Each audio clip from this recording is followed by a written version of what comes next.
Hi, Sara Levin, the Artful Inker. I'm an independent Stampin' Up! Demonstrator, and today I'm here to help you learn the basics of creating an ombre background.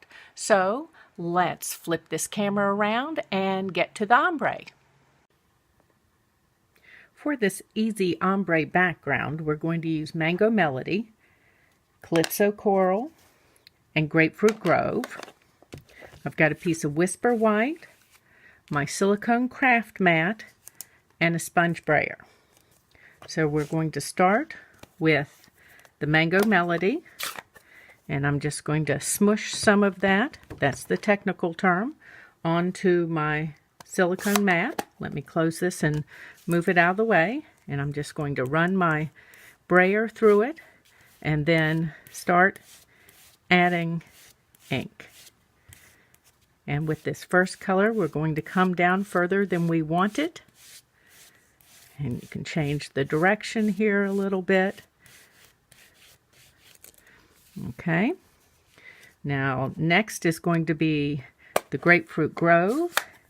And I'm going to smush some of that on over here.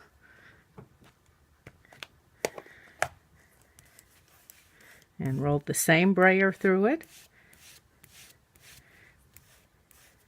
And I'm going to come up a little bit and move down a little bit so that you're blending. Oops, paper's running away. Okay, and you just get a light tonal shift there. Let's close this one up and smush on some Calypso Coral.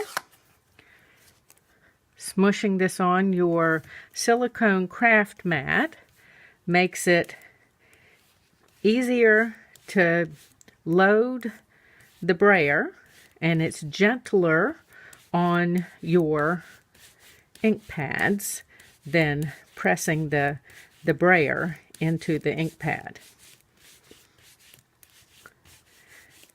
So you just continue working the color in till you get the transition that you want.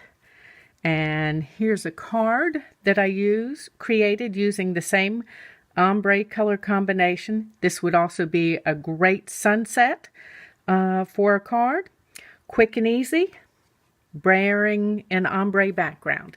Thanks for stopping by. This was Sara Levin, the Artful Inker at theartfulinker.com. I'd love for you to subscribe to my YouTube channel and click a like for this video. Then hop on over to my blog and shop with me. Thanks. Bye.